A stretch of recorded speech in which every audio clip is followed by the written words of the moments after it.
Hi, I'm Rosie Acosta. I'm a meditation teacher, speaker, and author of You Are Radically Loved, a healing journey to self-love. Look, I grew up in East Los Angeles during the '92 LA riots, and it set me on a troubled path. I didn't grow up with mentors in my life, so I turned to reading as many books as I possibly could to learn about the purpose of life. In my journey, I found that having these conversations gave me life, and I decided I wanted to create a place where I could share these conversations with my community. So come have a sit with me as we learn about, well, everything. Hello, everybody. Welcome back to Radically Loved. I'm joined by a very special guest. I've been looking forward to this conversation for a very long time. Nedra Tawwab is here. She's a New York Times bestselling author. She's a licensed therapist and sought after relationship expert. And she's here today to join us and share her conventional wisdom and expertise with us. So Nedra, thank you so much for being here. Thank you for having me. I have been looking forward to this conversation because I call myself like a big boundaries person, but when I read your book, I'm like, oh wait, no, I'm not a boundaries person. I'm actually not good at setting boundaries at all. so so it was a very sort of eye-opening experience for me. So first of all, I if you don't mind sharing with us, like what inspired you to write specifically this book? And I know I personally know it has to do, with what you do for a living, but I'm so curious to share with the audience, like what inspired you to write it. Life, I think a series of life experience events that are personal. Of course, my work with clients and conversations have brought up so many issues around boundaries that this book just seemed like a very organic unfolding of the work that I was already doing. As a writer, I hear horror stories about the writing process. And I must say that not that this book wrote itself, but it was kind of like me releasing all of the things that I constantly say in my therapy sessions, adding a few new things, certainly rehashing some concepts I've explored, some stories I've experienced, and people I've worked with. So it was just a natural process of this is what I'm supposed to be writing about. Yeah, and so the name, just for if this is the first time you're listening to this, the name of Nedra's book is called Set Boundaries, Find Peace. It's a guide to reclaiming yourself. And I find it to be such a powerful intention for people to have that desire, right, to reclaim yourself, because we don't realize how much other people's belief systems have been embedded in our subconscious. And I really love that the way that you talk about that process and being able to reclaim yourself. So can you tell us why that's such a vital thing for us to experience, especially in this day and age? Mm. At our core, we already have boundaries. We typically know what we want and don't want. And much of my work is helping people express what they already know. As children, we are very comfortable saying, no, I don't want to, I don't like that.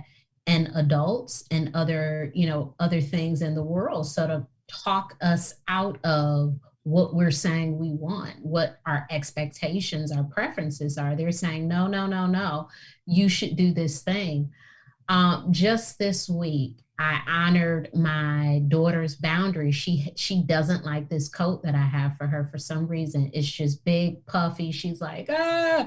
So I honored that and I purchased her a different coat because should we be forced to wear things that we do not like, do not feel comfortable if there's another option? Now, there are times where parents don't have the option to do that, but there are times where do we have to eat the macaroni? Do we have to give so and so a hug? Do we have to do blank? Do we have, like, what are these rules? Are they spirit breakers or are they spirit enhancers? And sometimes we are really talking kids out of standing up for themselves, being assertive, expressing what they like and don't like. Like, you can have a preference. You could feel like, oh my gosh, my coat is too bubbled, right? Like, I feel like a snowman in this coat. I would like something thinner. That is a preference. And when possible, we have the power to honor that. As adults in our relationships, if I don't want to eat some of your pie, when possible, please don't offer me the pie. When possible, please honor my boundaries. Yeah. Wow. It's, to me, somebody could be listening or watching this and think, "Oh, that of course that makes so much sense. Why would we make a child do something, or not honor that part of themselves?" And I think that, that's part of our conditioning and growing up, and why we do things and later resent them because we're doing things that make us uncomfortable, or we feel like we have to say yes all the time. And one of the questions I wanted to ask you is how do you think we should begin to discern that within ourselves? For me, first of all, I think that this is a book that everybody should read, especially like young adults. I think this, people would really benefit if I knew this information Required reading. back. Yeah. So I feel like, somebody that's, maybe in their 30s or 40s now, like, how could they begin to discern what their own spirit enhancers or spirit breakers are? Mm. Our feelings. It's the same way that kids know. They know when they're frustrated, when they're uncomfortable, when they're anxious, and that's what they're expressing. I don't want to do this. I don't like this. I don't want to. We feel that too. We feel frustrated. We feel burnt out. We feel resentful. We feel so many different things. And yet we bypass those feelings and force ourselves to do stuff. We will force ourselves to work more and we're yawning and tired at 9 p.m. We'll force ourselves to eat something that our coworker cooked that's disgusting because we don't want to hurt their feelings.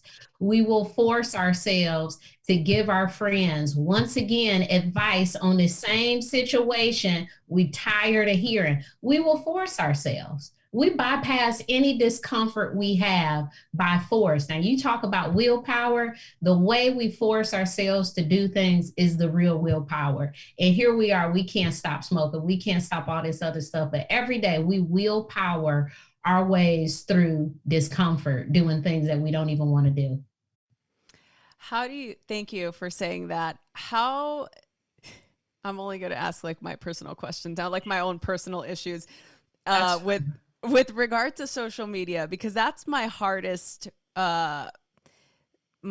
encounter when it comes to boundaries. Because as you're saying this, again, it makes sense to me. I understand what you're saying and I am on board with it. There are like, I'll give you the example of Facebook.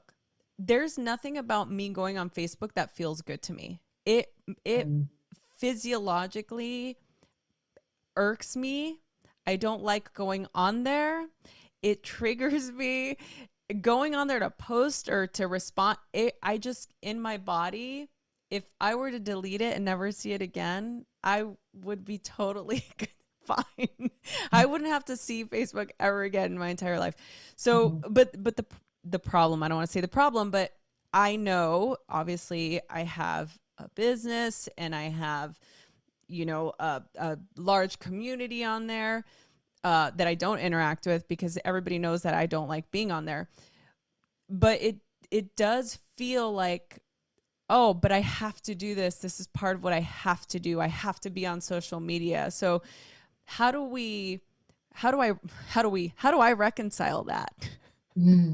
Why, I wonder, why do you feel like you have to be in that space? Has it been a Mm. part of your success? Is it a part of your brand? Are there other ways to achieve your goals without it? As you can tell, I'm a therapist, so all I have I is know. questions. Yeah, no, that's so good. I No, have I a just, thousand questions to yeah, your yeah, question. right. I think it has in the past served my community, because I do have a lot of listeners that there is like a page for the podcast, and I have two people that moderate the page, and so that I don't have to do it. But part of me just still feels a little bit beholden to having to be present somehow. Like I feel irresponsible if I'm not doing my job, right? Responding to people, or having that presence, because I feel like everybody else in my space does it, so I should be doing it too. Mm. Yeah, so I am more on Instagram. I have a community on Facebook, but I will be honest with you, most of the things that go to Facebook are auto Yeah, from drafted from Instagram. Instagram, right? I Yeah, happen to like Instagram because I'm more of a picture-based person. I don't like a lot of, same. which is weird because all of my content is words, but I like pictures. I love Pinterest, right? And so on Instagram, I set limits for myself by saying, I want to spend this amount of time in this space. This is my goal for today. Now, of course, I'm imperfect. Sometimes I, don't meet the goal. I go over, I go under, whatever. I'm a human. But ultimately, I know that there are things that I cannot do because I don't like to do them.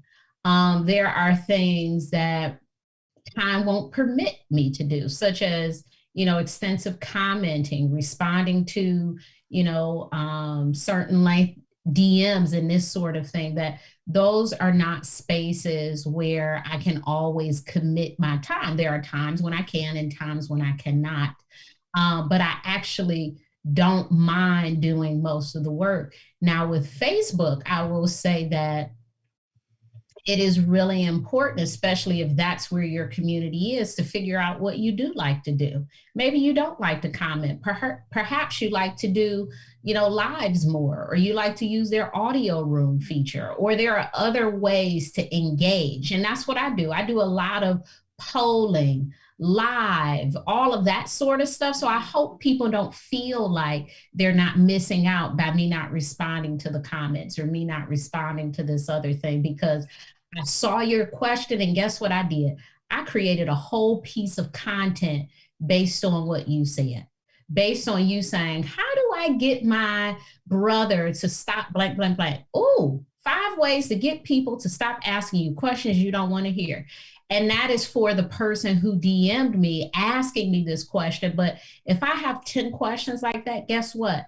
It is more beneficial to respond to the community than to individually go in and write my same answer in different ways. And so that's what I choose to do, because I want to support the community that I have in that space. And so it's really important to be clear about what your goals are. And I believe in energetic boundaries.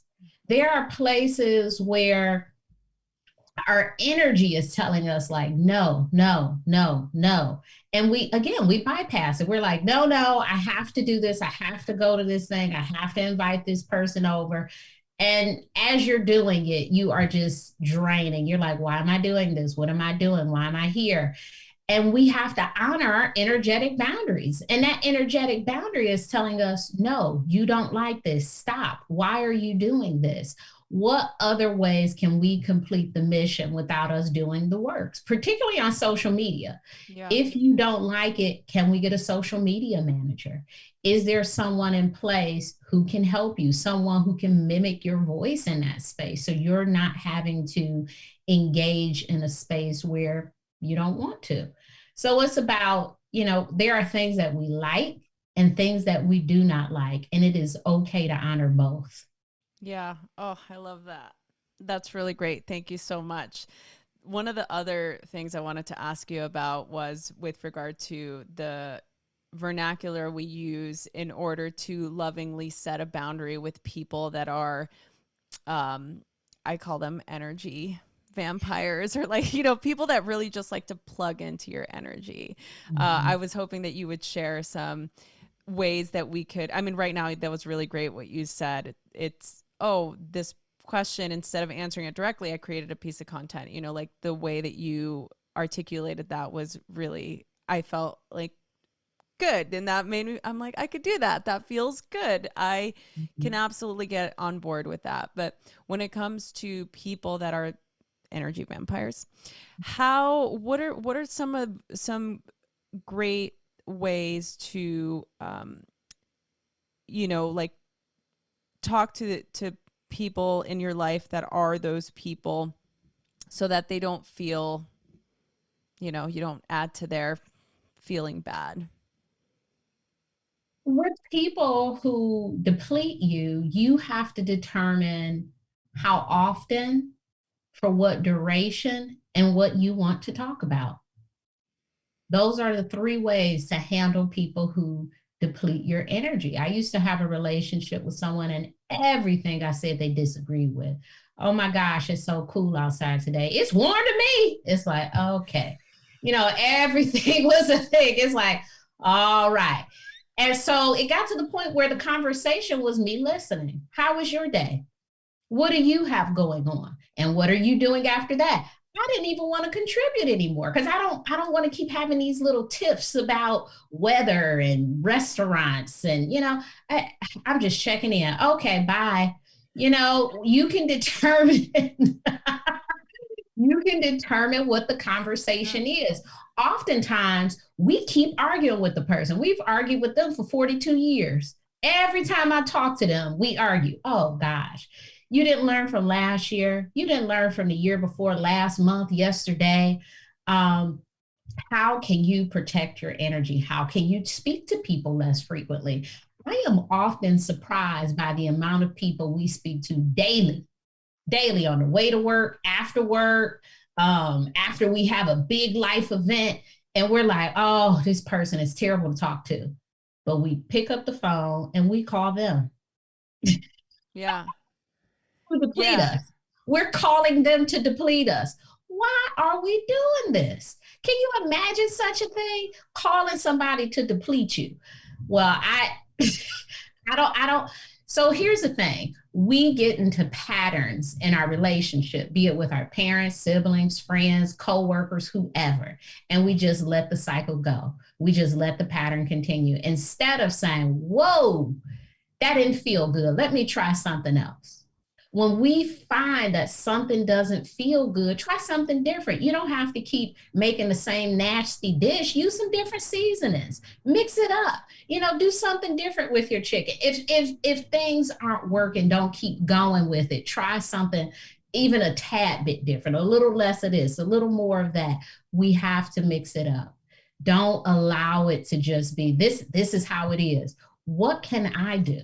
Is it me? Am I reaching out to the person who is depleting me? Am I allowing the conversation to go in a direction that I don't want it to go in? Am I bringing up topics that's actually giving them energy to talk about things I don't want to talk about? Yeah. How am Exactly. I contributing to my own pain in this situation? Mm. God, that's so good. My follow up was, how do we discern if we're the energy vampire, if we're the ones, how do we deal with that? How do we realize that if we are the person, the energy drain, and then what do we do about it? Mm. Well, if you really are ready to see yourself, ask someone who you trust and say, do you think I'm an energy drain? Do I fill you up? What do you think? Be honest with me. I'm willing to hear it. I promise I won't be upset with you. I am really open to hearing about what you think about me. Consider this a customer service survey. I want to know, right? And then they tell you, and I want you to give them a hug. Don't be mad at them. Now you promised. Don't you be mad at them for telling you the truth. Don't you do it. Suck it up and do better if you want to. And if not, keep being an energy vampire. Right. You don't have to change, Right. but you can now that you have this information. I think a wonderful way to know is to read the room. Mm-hmm. Sometimes I can tell. I remember one of my friends came to visit and she brought a friend. And I was having like a little house gathering, and I whispered to another friend, I said, that girl doesn't like me. And she said, why do you say that? I just her body language, the way she's engaging with me. A few weeks later, guess what I found out? The girl didn't like me. It's like, well, gosh, I thought I had a funny joke, but when your face is, it's just a straight face. I'm like, why everybody's laughing? And I don't know why. It could be that, maybe I had on a color that was offensive. Maybe she met me in a past life and I did something to her. I don't know. I don't know. It doesn't matter because we don't have to like everybody. But what I'm saying is, sometimes people won't like certain things and it's okay, right? We can live, we can move on. What can we do?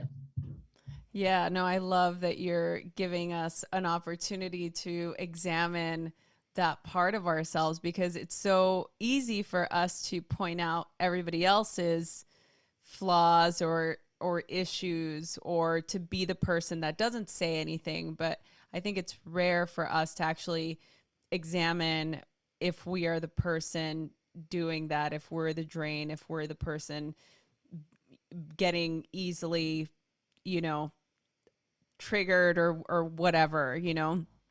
Yeah. I love that, the reading the room. I think that's such an important thing to be able to do.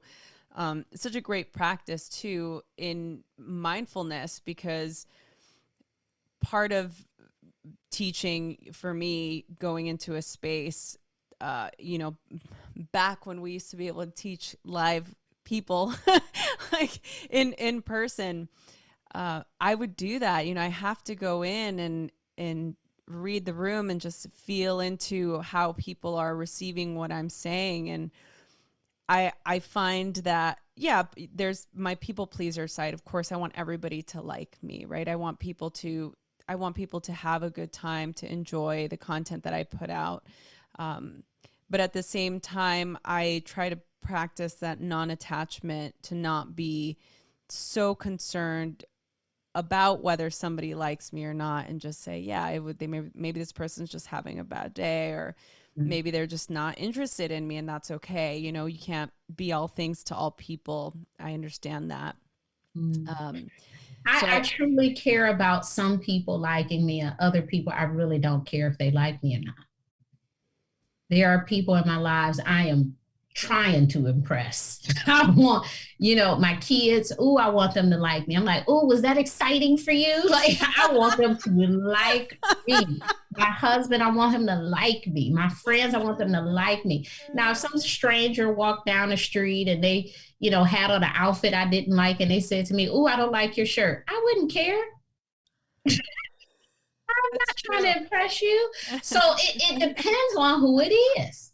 It really Right. does depend on who it is. And I think so sometimes we consume ourselves with wanting everyone to, especially on social media. Yes. We will, especially with comments and messages. Sometimes people say mean things, but you know what I do? I'll go look at their profile. I'm like, oh, I don't care if you said that. Oh, Yeah, no. how do you deal with that? I mean, what is the best way to deal with? I mean, you're a public figure. You're Yeah. a huge New York Times best-selling author. I mean, like, the work that you're doing out in the world is very public. You're on a stage, right? So how do you deal with those comments or people who don't agree with something that you said, or, you know, people always have an opinion. So how do you deal with that for yourself? How do you maintain the boundary there? I know that the world is full of human beings and human beings are different. And there are some people who will be offended by something. There are some people who won't. There are some people who will get the joke. And there are some people who will say, oh my gosh, this was so mean. And you have to find your community. If you are in a space of people, all of them will not like you. I remember being a student in elementary school, middle school, high school. Classes have what, 20, 25, 30 people sometimes. I had two friends. I had about 2 friends each class out of all of those people. Those are the people who I cared about. Those Yeah. are the opinions that mattered the most to me. Everyone is not going to be like, oh my gosh, all hail Nedra, she's walking, but some people will love me and like me, but not everyone. It's just impossible. And it's impossible because we are all so different. Our preferences are very unique. Sometimes I dislike stuff and I don't even have a reason, right? Like it's just, I don't even have a good reason to explain to you why I dislike something. So I know I'm all over the place, and I imagine that everyone else is too. Yeah, absolutely. We have a question from one of our listeners, specifically for you, that asked, "How do you end a toxic friendship that has gone for too long?" This is Winnie from Forest Grove. Well, often we feel like when we end things, we have to have this big like closure conversation, this exit interview of this is why you were a terrible person and I'm out of here. And I think sometimes we have to do that, but there are other times where, like I mentioned, are we still heavily engaging? Are we like, what could it look like to just slowly move away from relationships? That's how most of our relationships end. Most of the friends that I no longer talk to every day, it happened very slowly. And it's not all because they were toxic. It's because I moved, I changed schools or whatever in life, right? It's just this slow, like moving away. But again, we are seeking out our own frustration. We are reaching out to the people who bother us. I know it's your birthday. What do you want to do? If this is not a person you want to continue a relationship with, how do you start to step away in small ways? Now, if the person says, hey, I noticed you stepping away, very clearly state to them, yes, I am taking some space to really reflect on what I need and what I want in my relationships. Reading people and telling them how terrible they are is typically not very effective. We don't need to tell people how they're terrible and this is why we don't want to talk to them anymore. That can really hurt people, right? Yeah. And I sometimes wonder what is our intention there. I think our intention is maybe to like help them change, but they may not be ready for that information. They may not be ready for it. So I would say have a gentle conversation and say, hey, I'm taking stock of, what's going on with my life, and you may see me taking some space, or take space, or do whatever you need to sort of, gently exit the relationship. But a lot of it will be on your end. People may not think that the relationship is toxic. You may think it's toxic. So you may not need to wait on this other person to release you from it. Yeah, I love that. And one more. This is from Loretta in Thousand Oaks. She asked, "How do you teach kids to set boundaries, but also give things a try?"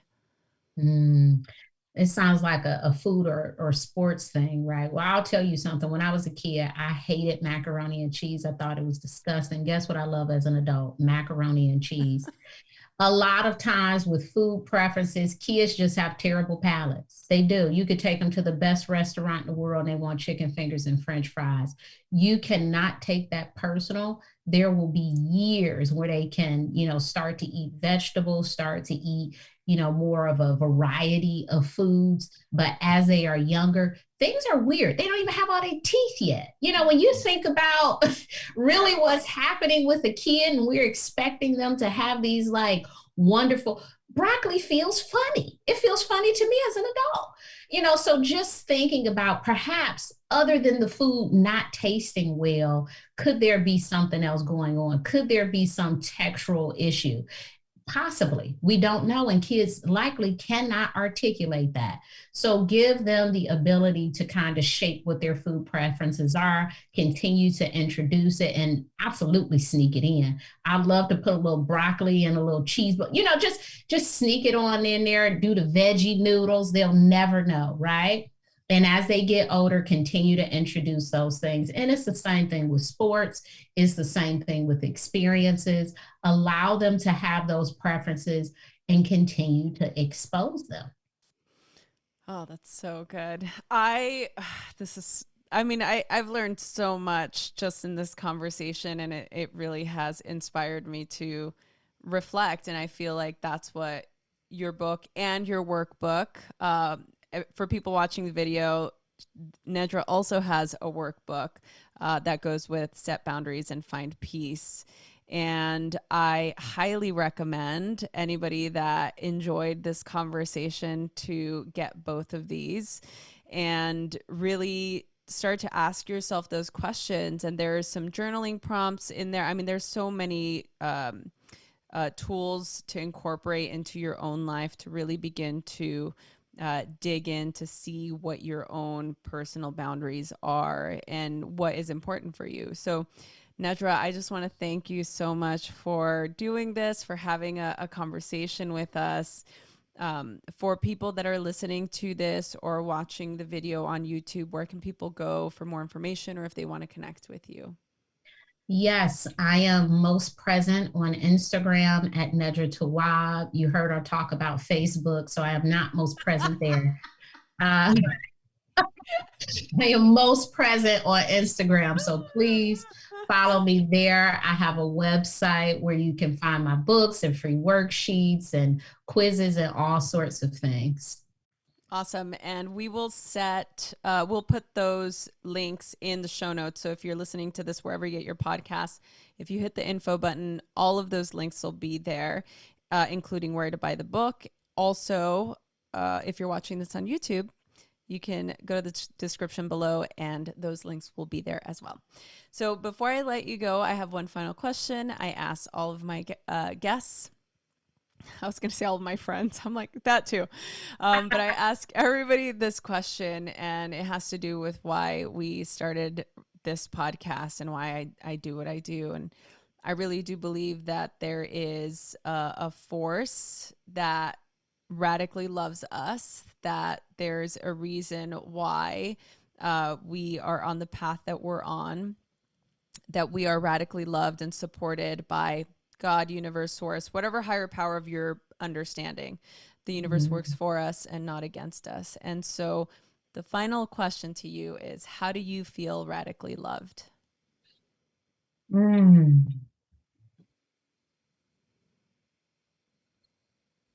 You know, my favorite thing is good hugs. I love a good hugger. And I always, when people hug well, I'm like, oh, you are such a good hugger. I told a friend the other day, I said, you should get a job as a hugger because you do it so well. I mean, his hug is like, it's like you feel the love. It's like, I'm so happy to see you. I feel radically loved when people are authentic in their expression of love, of admiration, of caring for you. Wow. That has got to go down in history as one of my favorites. I love that answer. So good.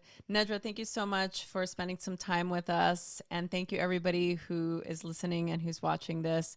Please remember to subscribe, rate, and review wherever you get your podcast. Share this with a friend if you found value in this conversation. And we look forward to seeing you again soon. Thank you so much, Nedra, for being here. You're welcome. Thank you so much for listening to the Radically Loved podcast. Please remember to subscribe, rate, and review wherever you get your podcast, and follow us on Facebook at Radically Loved Rosie, on Instagram at Rosie Acosta, and Twitter at Rosie Acosta.